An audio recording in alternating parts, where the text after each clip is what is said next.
My name is DJ Cassidy. Thank you for having me. Great. Well, thank you so much for joining me backstage here at Made in America. What is it like for you to be part of such an eclectic festival? There's so many different genres all together. Well, it's definitely an honor to be a part of Made in America. It really is the festival of all festivals. Jay-Z started it 3 years ago. The headliners speak for themselves. Jay-Z, Beyonce, Kanye. The lineup this year is amazing. Mayor Hawthorne is on right now behind us. Chromeo, Steve Aoki, Big Daddy Kane, who I'm a huge fan of, who I just saw, and of course Kanye, and the list goes on. So it's amazing just to be on that bill, to see my name on the poster.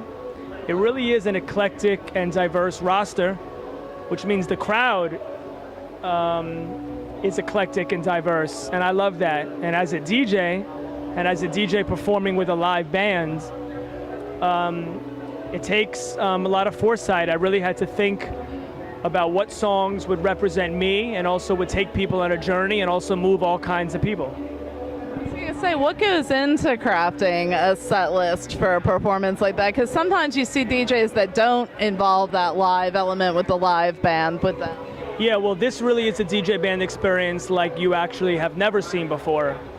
I started performing with the band about 9 months ago as a precursor to my debut album, Paradise Royale, which comes out this fall, where I united 22 legendary musicians of the late 70s and early 80s, all the original members of Earth, Wind & Fire, Kool and the Gang, Chic, Rufus, all the musicians who played on Off the Wall and Thriller, and united them with John Legend, Estelle, Kelly Rowland, Melanie Fiona, Mary J. Blige, Chromeo, Passion Pit, Neo, CeeLo, Robin Thicke, Jessie J, Usher, and R. Kelly. And after creating that epic opus of an album, I had to figure out a way to incorporate that live musicianship to my stage show, and that's what I've done. How long did all of that take to come together? The album took 4 years to finish, and I've been working on the live show for about a year.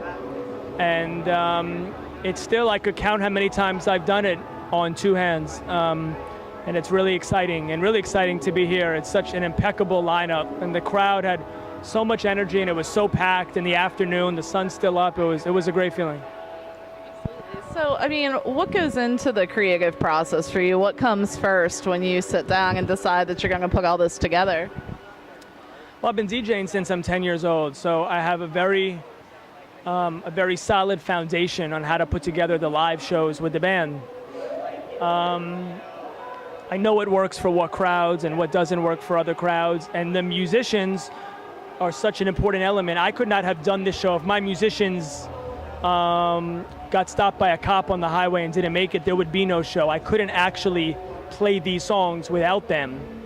Whether I'm playing songs off my own album, or Michael Jackson, or Earth, Wind & Fire, or Drake, or Biggie, or Spandau Ballet, or any of the other artists I played, the band is so essential. So, you know, I have a massive list that I kind of start with, and I narrow it down, and it just really comes together once you start rehearsing. Are there any musicians that you would like to work with that you haven't? I mean, the list that you named is absolutely incredible.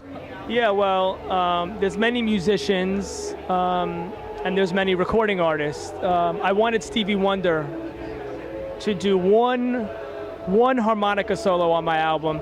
It didn't happen for this one, maybe next one. I accosted Herbie Hancock at the urinal in the White House bathroom on inauguration night when I was there to DJ the party for the president. But I was never able to get Herbie on board, so hopefully next time. Recording artists, there's so many. Beyonce, Justin Timberlake, Miguel, Ariana Grande, Frank Ocean, such a diverse amount of people who I really feel would bring a special something to my sound. Absolutely. I mean, how do you feel about the current state of EDM, like in as far as the musical realm goes right now? I mean, I feel like anybody can be a fan of anything right now, and a lot of those genres tend to kind of blur together, and it doesn't matter anymore. I think electronic, I think electronic dance music has done many amazing things, but there are, two in particular, which I love. And one is they've propelled our culture of DJs to a different level.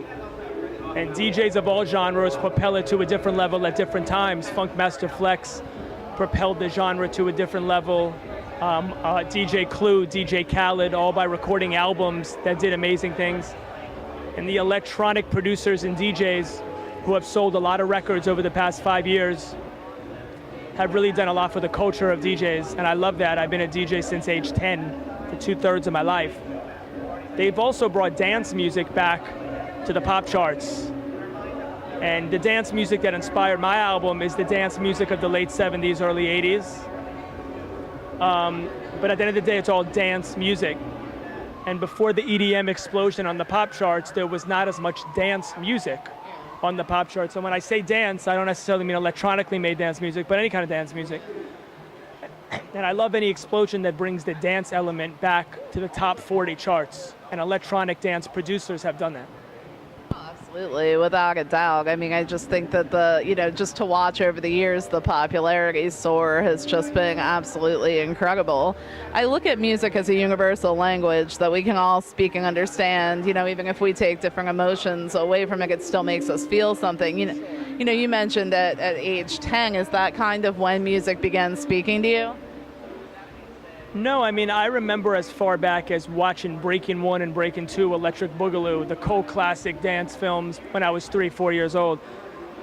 However kind of commercial of an interpretation of hip-hop those movies were, it was my first exposure to hip-hop. By the time I was 5, I was jumping up and down on the bed to Run DMC, and hip-hop was my first love, but hip-hop led me to all other kinds of music. It led me to soul, funk, disco, it led me to rock and roll, it led me to reggae, it led me to house, it led me to Latin music. And I fell in love with the soul music of the late 70s and early 80s, and it was never what I did every night, but it was really my favorite thing to do. And it really inspired my album. Well, what is next for you, with the album release coming up? What's kind of directly next for you after Made in America? I'm preparing my 3rd single, which I have not yet announced, but it will of course be the 3rd song I'm releasing off my debut album, Paradise Royale. And the album comes out this fall. And the mission really has just begun. So far it's taken me 4 years to bring my sound to life.